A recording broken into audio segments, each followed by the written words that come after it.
to TaxLawGH and welcome to our video on the taxation of mineral and mining operations in Ghana. In this video, we take you through a number of very important, very interesting concepts that have to do with mineral and mining operations in Ghana. If you've watched our video on the taxation of petroleum operations, you realize that this is another very important industry or sector under the broad umbrella of extractive industries, those who actually do extraction of either gold, bauxite, diamond, all different types of minerals you could think of. Before we start, let's take a quick look at a typical mine life cycle.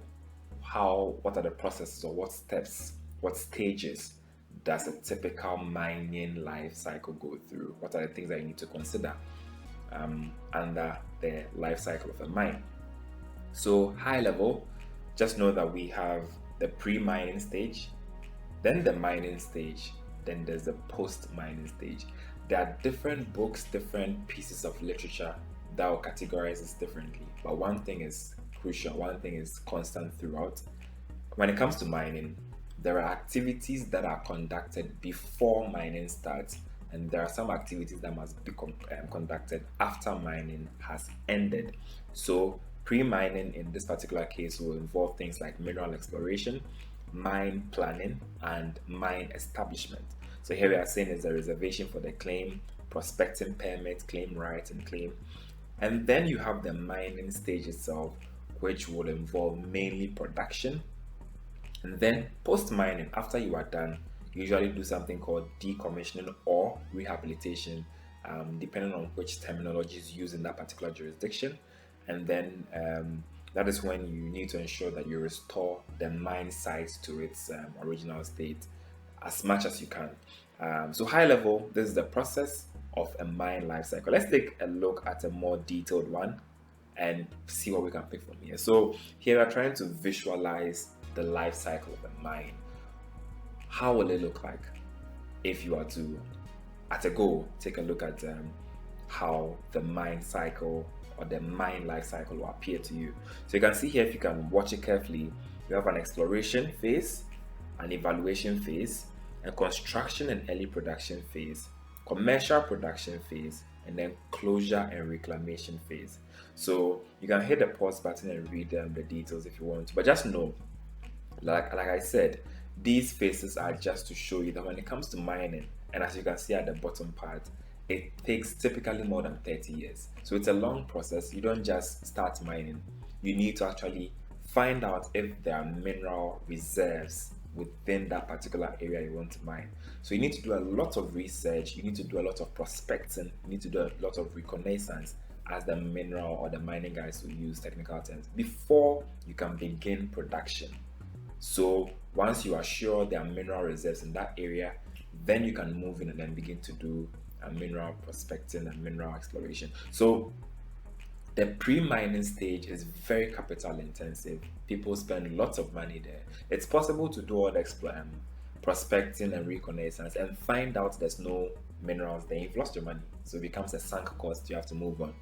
But if you're lucky and there is gold there, there's bauxite there, there's silver there, whatever deposits, manganese, whatever mineral you can find, and then you mine, hopefully recoup your investment. And then when you are done post-mining stage, you usually do what we will call rehabilitation for the purposes of mining, to ensure that whatever damage you may have caused to the land, to the environment, you try and restore. So with this out of the way, let's begin to look at what the Income Tax Act says when it comes to the taxation of mineral and mining operations in Ghana. Let's look at the broad principle. So we are saying here that there's imposed a tax on a person, or the income of a person who derives income from mineral operations, and we'll call this tax the mineral income tax.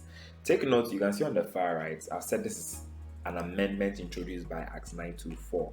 So the initial Act 896 that was passed by Parliament had the term mining income tax. So if you pick any income tax act, or what you will probably get on Google, it will have under section 77 the term mining income tax.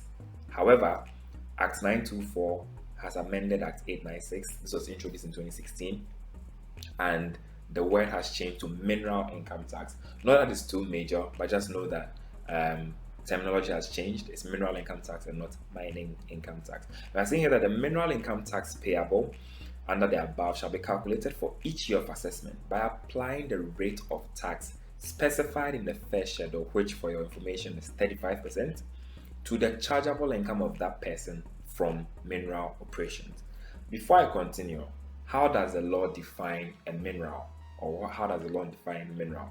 On the far right, you can see I'm saying mineral means a substance in solid or liquid form that occurs naturally in the earth or on the earth or on the seabed or under the seabed, formed by or subject to geological process, including industrial minerals, but does not include petroleum as defined in the Petroleum Revenue Management Act or water. So you can see that we are saying that anything that I can find on the land, whether below the land, below the sea, below the seabed, on the seabed, wherever you can find it, whether it is solid or liquid, and that can be found in any of these areas, as long as it's not petroleum and it's not water, then it can be deemed to be a mineral. So take note that this topic is not just talking about gold. So when I'm talking about mineral taxation, I'm sure your mind went to taxation of a gold mining company. It covers every single possible mineral you can find anywhere. So bauxite, manganese, all the ones that are not popular. As long as you can mine them, then these will form the subject of minerals and mining taxation.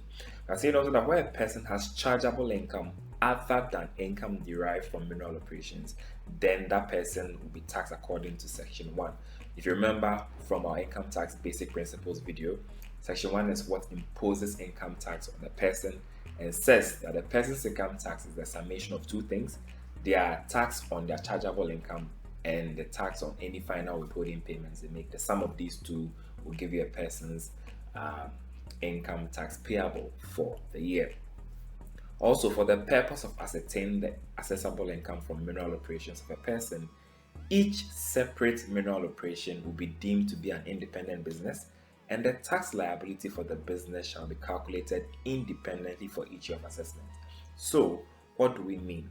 If you have a mineral operation, let's say you even have 2 licenses to mine on 2 different gold mines or gold fields. We are saying here that if you have these 2 gold fields or these licenses to mine 2 different gold fields, treat them as separate businesses, compute the assessable income for each business separately as if they were independent businesses. Do not mix them just because you own the license to both of them.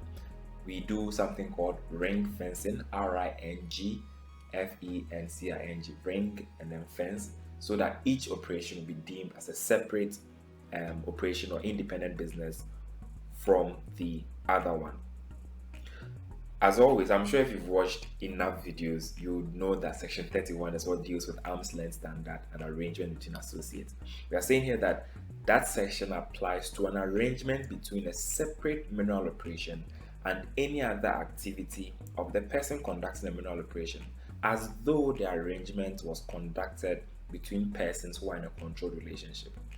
So here we are saying that anytime you are trying to ascertain the income from a separate petroleum operation, assume that whether or not there is a controlled relationship, we may have to assume that that assumption exists or is in force, and then we use the arm's length standard to determine the pricing or how to determine the valuation of transactions between these persons. So we're saying that regardless of what the case may be, we will at all costs use arm's length, or to be more simplistic, the market value of the minerals mined, or if it's not mineral and it's another transaction, the market value of that transaction to value that particular transaction.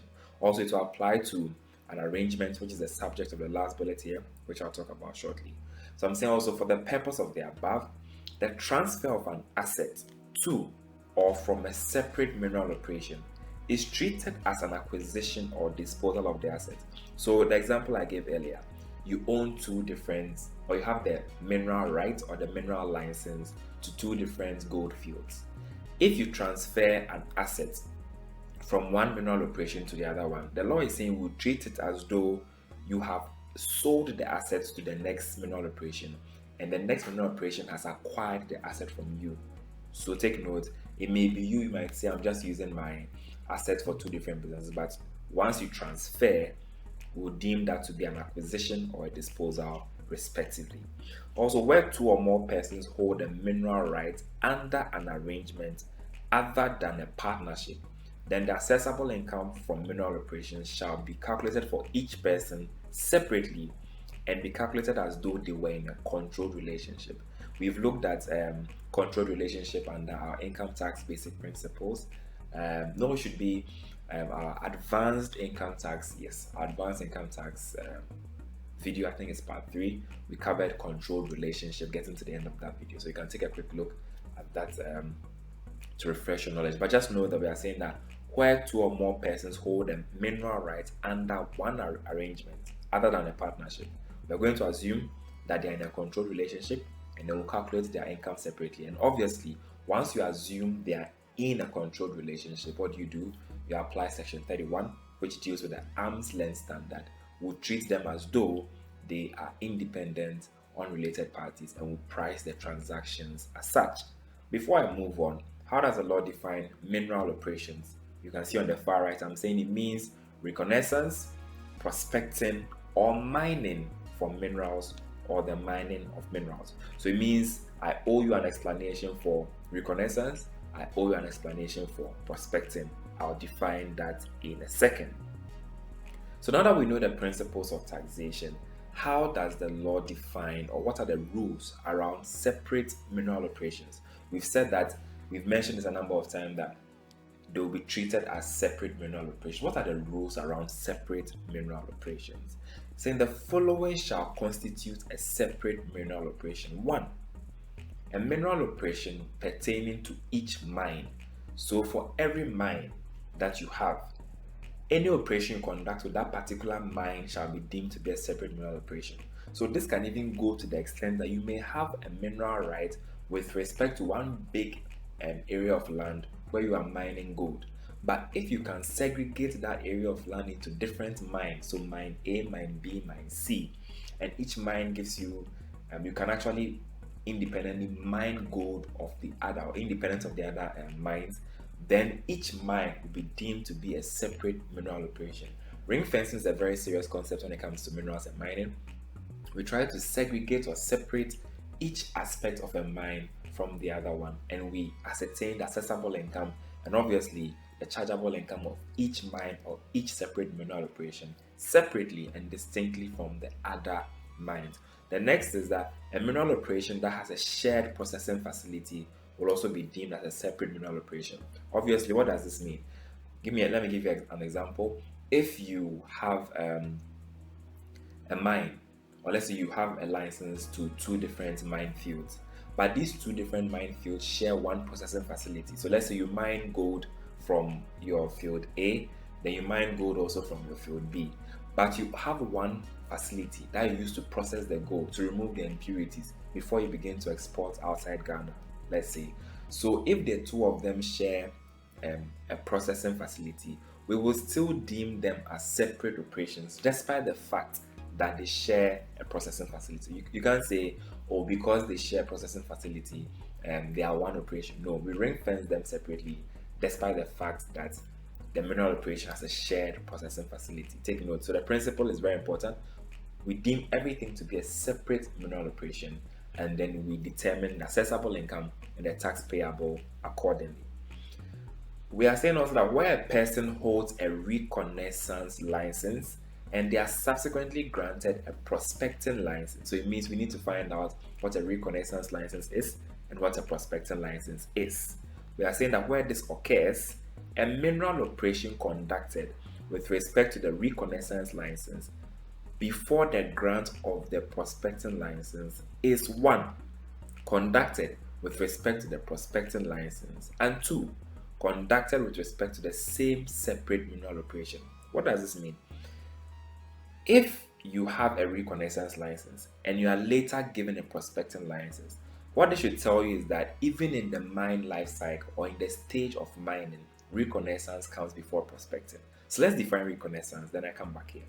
On the far right, I'm saying reconnaissance, what the law says is It means the search for minerals by geophysical, geochemical, and photogeological surveys or other remote sensing techniques and surface geology in connection with it, including collection of necessary environmental data, but does not include drilling or excavation. So you can see all of these are preparatory activities. So you are searching for minerals either using geophysical, geochemical, photogeological surveys, other remote sensing techniques. These are machines, technology, surface geology. All you are doing here, even including collection of necessary environmental data, you're having reconnaissance. You are trying to find if there is gold there. You can see we are saying does not include drilling or excavation. So here you are not touching the earth. You are not going to drill, you are not going to dig, nothing. It's just using some form of technology, some form of machine, some form of search to find out, do we have gold here? Do we have bauxite here? Do we have manganese in this particular land or under this particular land, right? So that is reconnaissance. So let's come back here. We are saying where a person holds a reconnaissance license. So it means before you can do reconnaissance, you need to be issued with a license appropriately, right? So where you hold a reconnaissance license and you are later given a prospecting license. So I'll define prospecting too shortly, right?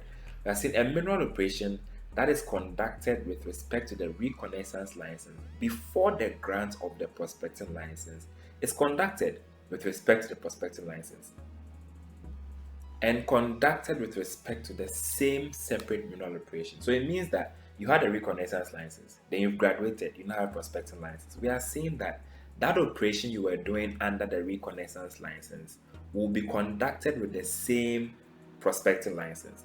So we deem them to be, okay, you had a reconnaissance license, you have a prospecting license now. So that operation you were doing under reconnaissance is conducted with respect to the prospecting license. So it's not, we don't deem them as two entirely different entities, two entirely different operations, but they will be linked, and then we can say we are going to deem them as being conducted with respect to the same mineral operation.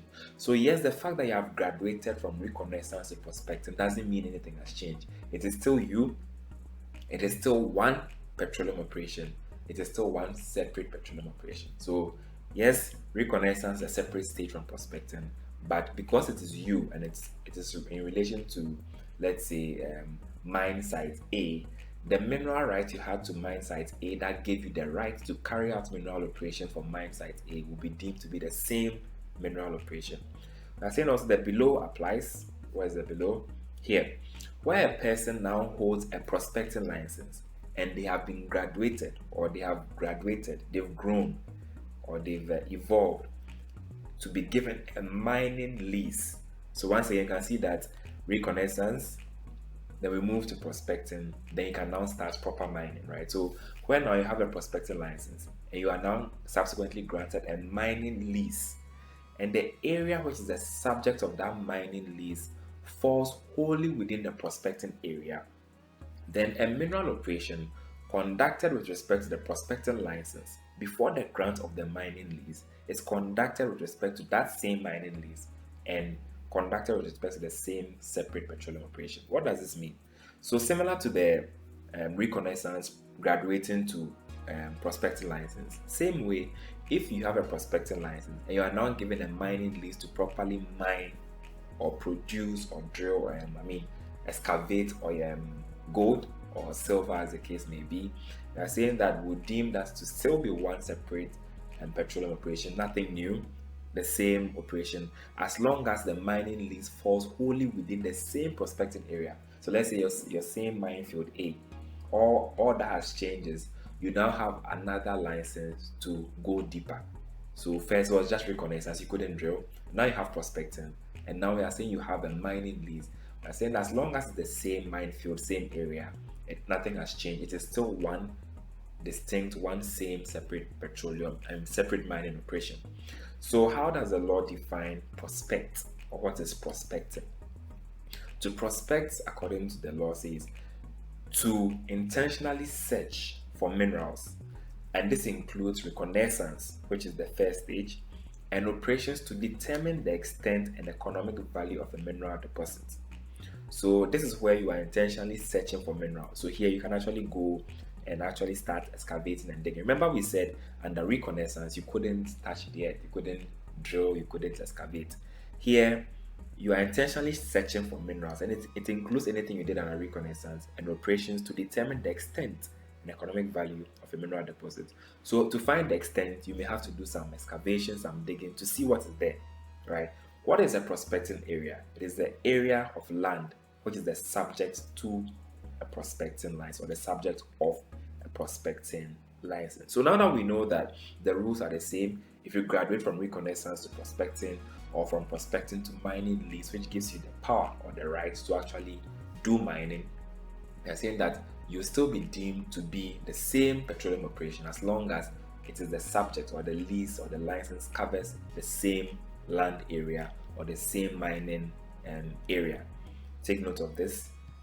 What do we need to know next? Now that we've spoken at length about reconnaissance licenses and prospecting licenses, what are the specific rules when it comes to reconnaissance and prospecting operations?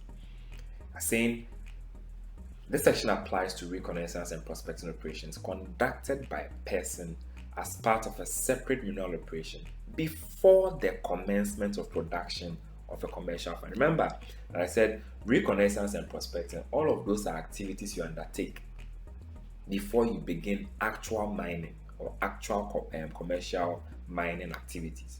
So in as much as reconnaissance comes before prospecting, both of them are deemed to be what? Pre-mining activities. If you remember how we started, I said we have what? Pre-mining, then we have mining, then we have what? Post-mining activities. So reconnaissance and prospecting are all deemed to be pre-mining. You do them before you start the real mining of gold, silver, bauxite, whatever. So we are saying that all these rules I'm going to talk about shortly apply to reconnaissance and prospecting operations conducted before the commencement of production of a commercial find. So here, a person who incurs a revenue expenditure or a capital expenditure in the course of reconnaissance or prospecting shall place that expenditure in a single pool, and the deduction or capital allowance shall not be granted by the Commissioner General with respect to that expenditure, and that expenditure shall not form part of the cost of an asset. What does this mean? So whilst you are in the pre-mining stage, before you start production, any expenditure you incur, whether revenue expenditure or capital expenditure, we are saying that you will not get a deduction for this. It will be given to you as an allowable deduction, and you can't get capital allowance for this. You put all that expenditure in a single pool of expenditure. Keep accumulating, keep piling. If you've watched our video on the taxation of petroleum operations, you realize that there's a similar principle here for pre-production expenses for petroleum operations. But if you haven't, nothing to worry about. This is a standalone topic. So here we are saying that any expenditure you incur before mining or in a pre-mining stage, you place all of them in one pool of expenditure. No deduction, no capital allowance. Then the expense can also be part of the cost of an asset. It can't be just put everything in one big pool and wait for something to happen. What will happen? I'll tell you what will happen shortly. So any expenditure you put in this pool, you will include a number of things. The first thing you can't include is anything that is a domestic or excluded expenditure. These are things you find under Section 130 of the Income Tax Act. Things like bribes you pay, things like depreciation, domestic expenditure like expenditure you incur from commuting from home to work. All of these expenditure are domestic and excluded, and you cannot include them in the pool of accumulated expenses you're talking about here. So if you go to Section 130 of the Income Tax Act, you see the definition of domestic and excluded expenditure with examples. But for now, just know that any expenditure deemed to be domestic or excluded cannot be added as part of the expenditure in this pool. You can find the full list of domestic and excluded expenditure in our business and company income tax videos, so you can check that out as well. Or any expenditure that fails to meet the requirements of being wholly, exclusively, or necessarily incurred. So take note whether the expenditure is domestic or excluded, or if it fails to be wholly, exclusively, or necessarily incurred, you cannot include such expenses in the pre-production pool or in the reconnaissance and prospecting pool of expenditure. Take note, so far, no deduction, no capital allowance. You are just piling up the expenditure. So, after you have piled up that expenditure, what do? I'll tell you shortly. But let's continue. So, if you have to include an amount, so for example, there are some amounts that may reduce the value of the pool. What does this mean? So I'm saying except for an amount that will be included to reduce the pool referred to above, what I just spoke about, a person shall not include in the pool a number of things. First, an amount which is included in calculating that person's income from mineral operations. You can't include your income in the pool if you've already used that income as what at arriving at your petroleum income for the year, or your mining income for the year, or any consideration you received in respect of a depreciable asset or a capital asset. So if you disposed of a depreciable asset or a capital asset, you can't include the consideration received as part of the pool. This is purely a pool of what? Expenditure, or pre-mining expenditure, or pre-production expenditure. So clearly, you don't need to include these income amounts in it. Now, what do you do to such a pool? Because I said you need to accumulate expenses. Saying a person who places the balance of an expenditure in the pool we just spoke about shall carry that balance forward from year to year until the commencement of production. What does this mean? Let's say you came to Ghana in the year 2007. You wanted to come and mine gold in Ghana. In the first year, 2007, you incurred 1 million, 2008, 1 million, 2009, 1 million, 2010, another 1 million. You incur 1 million for 10 years. Then in the 11th year, you realize that you can begin production of gold. So if you have incurred 1 million for 10 years, that is what? 10 million. We are saying carry forward that 1 million every year until you get to the time when you are ready to start production. So take that again. A person who places the balance of an expenditure in a pool shall carry that balance forward from year to year until the commencement of production. Where at the end of a year of assessment, the balance in the pool is negative by reason of the reduction above the income amount, then you can include a negative amount in calculating your income and you can carry forward any balance. So take note, keep carrying the balance forward onto production. So if it takes you 30 years to start production, any expenditure you incur in that 30-year pre-production period, keep piling it up. You can't deduct it, you can't get capital allowance for it, you just keep incurring, because like you're piling up with your dirty laundry, right? Like you're piling up the expenditure from time to time until production starts, right? So when production starts, what do? Before we talk about that, once again, I said remember that if the balance in the pool becomes negative for any reason, let's say you went to include an income amount and then now you have more income than expenditure, then we are saying that the balance in the pool is negative. That negative balance is now income technically, so you have to include it in determining your income for the year. And obviously you can't carry forward that income amount to the next year because it's no longer an expenditure. What do you do to the balance you've accumulated when production commences? I said that when a person commences production of a commercial find with respect to a separate mineral operation, the balance in the pool of reconnaissance and prospecting expenditure at the time of production shall be capitalized, and capital allowances shall be granted by the Commissioner General in respect of those expenditures. So what we are saying here is that, like I said, if pre-production took you 10 years, keep carrying forward your expenditure, keep carrying forward your pre-production expenditure, your pre-mining expenditure for 10 years, 20 years, no matter how long it takes you. When commercial production starts, add everything up and put the whole thing into one pool of expenditure. Then when you put this thing in one pool, capitalize it. By capitalize it means make it a depreciable asset, capable of being a depreciable asset in your books. Capitalize it, and then you'll be granted capital allowance. At what rate? Granted capital allowance at a rate of 20% on a straight line basis. So this will be in line with the general capital allowance rule for mineral operations. So if you don't know what capital allowance is, don't worry, you can watch our capital allowance series of videos. Specifically in part 3 of that video series, we covered the detailed rules for mineral and mining operations when it comes to capital allowance. So take note, once you start commercial production, all the pre-production expenditure you've accumulated will be placed in one big pool, capitalized this time around, and then you'll be granted capital allowance at the rate of 20% on a straight line basis. So this is it for reconnaissance and prospecting operations. Let's pause here. Let's take a break here. In the next video, we look at income from mineral operations. Why do I keep saying petroleum? We look at income from mineral operations, and here it gets a lot more interesting. So that's when we begin the proper mining taxation. We look at the income, we look at the deductions, we look at the gain or profit or loss, we look at the rules around how to tax mineral operations, and then we take it from there. So let's pause here. If you love this, as you should, please don't forget to smash the like button. Don't forget to share this video within your entire network. I'll catch you in the next video.